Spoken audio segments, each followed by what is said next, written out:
আজ ভোট ঘোষণা হয়েছে এবং এখনো পর্যন্ত বিজেপির প্রার্থী তালিকা ঘোষণা হয়নি। মঙ্গলবার সম্ভবত প্রথম প্রার্থী তালিকা প্রকাশ করতে পারে বিজেপি, কিন্তু তার আগেই নন্দীগ্রামের ছবিটা আপনাদের দেখাবো, যেখানে দেওয়াল লিখন শুরু হয়ে গিয়েছে। শুভেন্দু অধিকারীর নামে দেওয়াল লিখন চলছে নন্দীগ্রামে, দেখুন।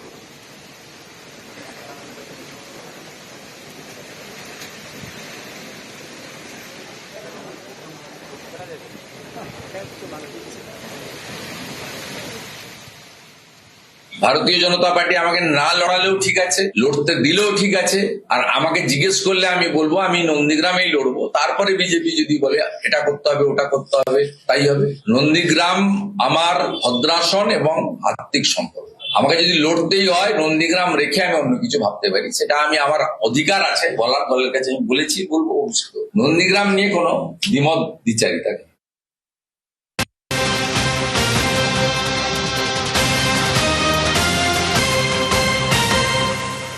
এই মুহূর্তে যে খবরের দিকে নজর রাখবো, পাহাড়ে একাই লড়বে বিজেপিএম, একাই লড়বে ভারতীয় গোর্খা প্রজাতান্ত্রিক মোর্চা।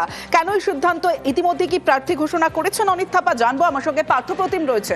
পার্থ, একেবারে দেখো 2021 নির্বাচনে এককভাবে কিন্তু লড়েছিল অনিত থাপার এই দল বিজেপিএম, এবং এবারও কিন্তু আজ ভোট ঘোষণার দিনক্ষণ ঘোষণা হতেই কিন্তু তার ঘন্টা দেড় দুয়েকের মধ্যে কিন্তু প্রার্থী তালিকা ঘোষণা করলো অনিত থাপা। এক্সপ্রেস বিবৃতি কিন্তু অনিত থাপা নতুন এই তিন পাহাড়ে দার্জিলিং, কার্শিয়াং, কালিম্পং তিন আসনে নিয়ে প্রার্থী ঘোষণা করেছেন। গতবার 2021-এ 3 আসনে লড়লেও সে কালিম্পং আসনটি জিতেছিল বিজেপিএম, বাকি দুটি আসনে কিন্তু বিজেপির কাছে হারতে হয়েছিল। এবারও কালিম্পং আসন থেকেই লড়বেন গতবারের বিধায়ক বিবেন লেপচা। নতুন দার্জিলিং আসনে শিক্ষক এবং প্রার্থী করেছে অনিত থাপা, এবং কার্শিয়াং আসনে দলেরই সাধারণ সম্পাদক অমর লামা তাকে প্রার্থী করেছে অনিত থাপা, এবং দার্জিলিং বিজয় কুমার রায়। অর্থাৎ 3 আসনেই কিন্তু এই প্রথম কোন রাজনৈতিক দল বা আঞ্চলিক দল হিসেবে কিন্তু এই প্রথম এই ভোট ঘোষণা হতে প্রার্থী তালিকা ঘোষণা করা হলো। এবং অনিত থাপা, যেটা দলীয় সূত্রে জানা যাচ্ছে, 3 আসনেই এবার জয়ের বিষয় যথেষ্ট আশাবাদী অনিত থাপা।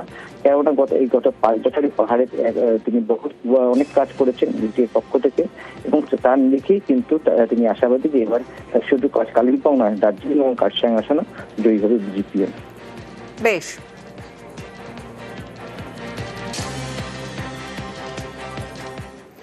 ভোট ঘোষণার আগেই বড় ঘোষণা রাজ্যের। বকেয়া ডিএ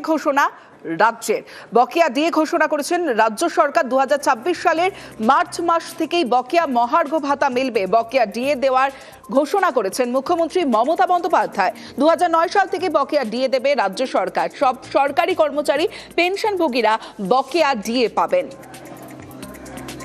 বাংলার মানুষের কথা ভাবে তৃণমূল সরকার। ডিএ ঘোষণা তারই প্রমাণ, বলছে তৃণমূল কংগ্রেস। শুধু সরকারি কর্মচারী বলে নয়, মমতা ব্যানার্জি সব সেকশনের মানুষের জন্য ভালো। আজকের এই মূল্যবৃদ্ধির যুগে যেভাবে কেন্দ্রীয় সরকারের অপদার্থতার জন্য সমস্ত নিত্য প্রয়োজনীয় জিনিসের দাম লাগাম ছাড়া হচ্ছে, সাধারণ মানুষের নাবিশ্বাস হচ্ছে, সেই জায়গায় সরকারি কর্মচারীদের ডিএটা নিশ্চিতভাবে বাড়া প্রয়োজন ছিল। আগে সব শ্রেণীর মানুষের জন্য একটা রিলিফ দিয়ে মমতা ব্যানার্জি সরকারি কর্মচারীদের পাশে দাঁড়িয়ে আবারও প্রমাণ করলেন তিনি বাংলার 10.5 কোটি মানুষের কথা ভাবেন। আজকের এই সিদ্ধান্ত আবারও প্রমাণ করলো চতুর্থবার আশা শুধু সময়ের অপেক্ষা তা নয়, এবার 250 পার। সরকারি কর্মচারীরা তৃণমূলকে চেনেন। মে মাসের দ্বিতীয় সপ্তাহে নতুন সরকার তৈরি হবে। তৃণমূলকে খোঁচা বিজেপি রাজ্য সভাপতি শ্রমিক ভট্টাচার্য। সরকারি কর্মচারীরা তৃণমূল কংগ্রেসকে চেনেন, মুখ্যমন্ত্রীকেও চেনেন। উনি 45 মিনিট আগে জানিয়েছেন। আর ওদের কাছে রাজনীতিতে তো খেলা ঠিক 90 মিনিট হওয়ার আগে, মানে ঠিক 2 মিনিট আগে এই মানুষরাই তৃণমূল কংগ্রেসের জালে বল ঢুকিয়ে দেবে। আর সমস্ত ভাবাভাবির দিন শেষ। মানুষ নতুন সরকার মে মাসের দ্বিতীয় সপ্তাহে দেখতে পাবে। সুপ্রিম কোর্টের নির্দেশ মানতে বাধ্য তোপ আইনজীবী বিকাশ রঞ্জন ভট্টাচার্যের।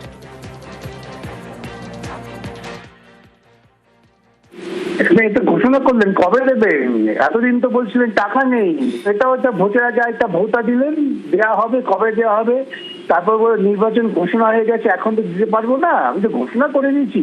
তারপর নির্বাচনে পরাজিত হবে, পালিয়ে যাবে, অন্য সরকারের গায়ে দায় পড়বে। এই ভাওতাবাজি চূড়ান্ত আর কি। তাহলে সুপ্রিম কোর্টের নির্দেশ তো মানতে বাধ্য, উপায় নেই। কিন্তু মার্চ মাস থেকে দিয়ে দেবেন, মার্চ মাস তো পার হয়ে গেল, টাকাটা ঢুকবে কবে থেকে? বকেয়া ডিএ ঘোষণা রাজ্য সরকারের ভোটের গিমিক বলে খোঁচা বিরোধী দলনেতার। ভোট ঘোষণার আগে মরিয়া চেষ্টা বলে কটাক্ষ শুভেন্দু অধিকারীর। ঘোষণা করলেও টাকা দেবে না বলে তোপ দেখেছেন শুভেন্দু।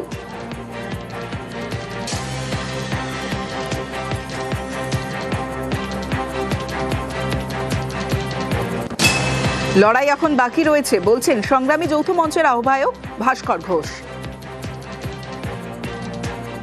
সংগ্রামী যৌথ মঞ্চ বিগত 3 বছর ধরে লড়াই চালিয়ে গেছে। আজকের ঘোষণা সেই ধর্মঘটের সর্বাত্মকতা, আমাদের আন্দোলনের যে পেনিট্রেশন এবং চাপটা যে জায়গাতে পড়েছে সেই সমস্ত কিছুর বহিঃপ্রকাশ স্বরূপই হয়েছে। লড়াই এখনো বাকি আছে।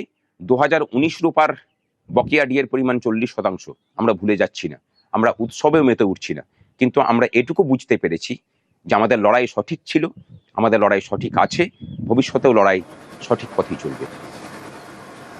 ভোট ঘোষণার আগেই বড় ঘোষণা রাজ্যের। পুরোহিত মুয়াজ্জিনদের ভাতা বৃদ্ধি করা হলো। 2000 টাকা হলো পুরোহিত মুয়াজ্জিনদের ভাতা। 1500 টাকা থেকে 2000 টাকা করা হলো পুরোহিত মুয়াজ্জিনদের ভাতা।